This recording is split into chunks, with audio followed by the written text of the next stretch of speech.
ஏத்துக்கிட்ட ஆளுங்க அவர் பேசின இடத்துல போய் நின்று கேட்டுட்டு இருந்தாங்க அப்படின்னா அது அவர்களுக்கு பொருந்தும். ஏன்னா அவர்களும் அவரோடு இணைந்து அவருடைய சிந்தனைவாதிகளாகவே மாறி இப்ப அவரு எந்த அளவுக்கு நாடுறாரோ அதே அளவுக்கு இவங்களும் நார ஆரம்பிச்சிட்டாங்க. உண்மை அதுதான். முஹம்மது ஸல்லல்லாஹு அலைஹி வஸல்லம் அவர்களோடு தன்னுடைய விசுவாசத்தை இறுக்கிக் கொள்ளுகிறவனுடைய ஆன்மா மட்டுமே மணக்கின்ற வாய்ப்பை பெறும். எவன் தன்னுடைய ரசூலை தன்னை போல் பார்க்கின்ற நிலைக்கு தன்னை தரம் தாழ்த்துவானோ அப்போதே அவனுடைய ஆன்மா நாற்றம் எடுத்து போயிடும்.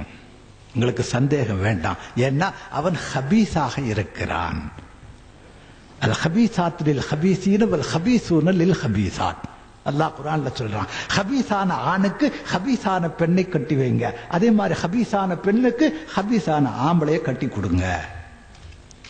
ஆனா அஹ்லு சுன்னத் வல் ஜமாஅத் என்று சொல்லப்படுகின்றவர்கள் மனமானவர்கள், நறுமணம் உள்ளவர்கள். ஏன் சர்வ மேனியும் மனம் கமழ்ந்து வீசிக்கொண்டிருக்கிற முஹம்மது முஸ்தபா ஸல்லல்லாஹு அலைஹி வஸல்லம் அவர்களை தன்னுடைய ரசூலாக ஏற்றிருப்பவர்கள், தன்னுடைய ஆகாவாக மதித்துக் கொண்டிருக்கின்றவர்கள். கண்ணியமிக்கவர்களே, அல்லாஹ் தஆலா அவனுடைய மெய்யடியாளர்களே, முஹம்மது முஸ்தபா ஸல்லல்லாஹு அலைஹி வஸல்லம், நீங்கள் ஒரு விஷயத்தை கவனிச்சுக்குங்க. நான் இன்னும் தெளிவுபடுத்திடுறேன். ஃபாத்திஹா ஓதாதவன் சுன்னத் வல் ஜமாஅத்தை சார்ந்தவன் அல்ல என்று சொல்ல முடியாது. மௌலிது ஓதாதவன் சுன்னத் வல் ஜமாஅத்தை விட்டும் அகன்றவன் என்று சொல்ல முடியாது. ஜியாரத்து செய்யாதவன் சுன்னத் வல் ஜமாஅத்தை விட்டும் நீங்கியவன் என்று சொல்ல முடியாது. கண்ணியம் மிக்கவர்கள், கபரில் பூ போடாதவன் அல்லது கபரில் போர்வை போர்த்தாதவன் சுன்னத் வல் ஜமாஅத்தின் விரோதி என்று சொல்ல முடியாது. கபர்களில் அடக்கப்பட்டிருக்கின்றவர்களிடத்தில் தன் தேவைகளை முறையிட மறுக்கின்றவன் சுன்னத் வல் ஜமாஅத்தை விட்டும் நீங்கியவன் என்று சொல்ல முடியாது. ஆனால் முஹம்மது ஸல்லல்லாஹு அலைஹி வஸல்லம் அவர்களை தன்னை போன்றவர் என்று சொன்னவன் ஒருபோதும் சுன்னத் வல் ஜமாஅத்திற்குள் வரவே முடியாது. ஆம், இன்று ஃபாத்திஹா ஓத மறுக்கிறவன் 10 வருஷம் கழிச்சு ஃபாத்திஹா ஓதுறதுக்கு வரலாம், அல்லது வராமலே போய்விடலாம். இது மார்க்கத்தினுடைய சட்டத்தில் ஃபரலாக ஆக்கப்பட்ட ஒரு பிரச்சனை அல்ல. ராத்திபோ மஜ்லிஸோ மௌலுதோ ஜியாரத்தோ இதிலே எதுவுமே மார்க்கத்தின் அடித்தளத்திற்குரிய பிரச்சனைகள் அல்ல. தமிழ்நாட்டுக்குள்ள மௌலுது ஓதிட்டு இருக்கிறாங்க, தமிழ்நாட்டுக்குள்ள ஃபாத்திஹா ஓதிட்டு இருக்காங்க, தமிழ்நாட்டுக்குள்ள ராத்திபு நடத்தி. ஆனா வட இந்திய பகுதிகளுக்குள் நீங்கள் சென்று பார்ப்பீர்களே, ஆனால் அங்க ஃபாத்தியாவே பார்க்க முடியாது, மௌலுது பார்க்க முடியாது, எதுவுமே பார்க்க முடியாது. ஏன்? அங்கே அப்படிப்பட்ட ஒரு கலாச்சாரத்திற்குரிய நடைமுறை அங்க இருக்கின்ற அஹ்லு சுன்னத் வல் ஜமாஅத்தை சார்ந்தவர்கள்ட்ட கிடையாது. இது தென் தமிழகத்தினுடைய பகுதியில் இருந்த நம்முடைய முன்னோடிகளால் நமக்கு ஏற்படுத்தி தரப்பட்ட விஷயங்கள். அதை நாம இன்னைக்கு செஞ்சுட்டு இருந்தோம். ஆனா சுன்னத் வல் ஜமாஅத் என்று ஒருவன் தன்னை நிரூபித்துக் கொள்வதற்கு, ஆதாரப்படுத்திக் கொள்வதற்குரிய அடிப்படை விஷயம் என்பது முஹம்மது முஸ்தபா ஸல்லல்லாஹு அலைஹி வஸல்லம் அவர்கள் மீது அவன் கொள்ளுகிற விசுவாசத்தை பொறுத்த பிரச்சனை. இன்னைக்கு ரசூலுல்லாவை என்னை போன்றவர் என்று சொன்னவன் 10 வருஷம் கழிச்சு இல்லை இல்லை நான் தவறாக சொன்னேன் என்று மாற முடியாதுங்க.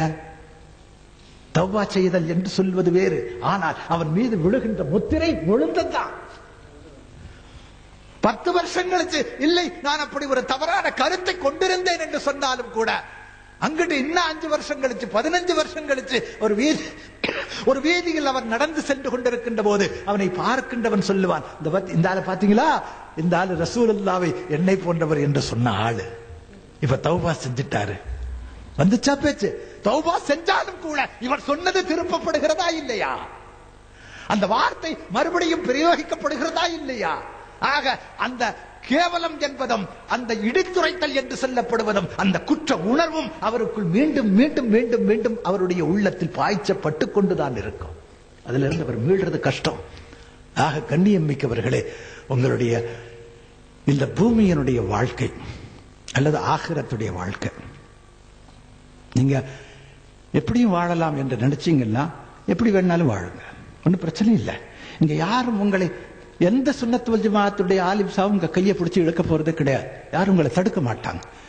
நீங்கள் இஷ்டப்பட்ட ஒரு வாழ்க்கையை வாழ்வதற்காகத்தான் இந்த பூமிக்கு நீங்க அனுப்பப்பட்டிருக்கிறீங்க.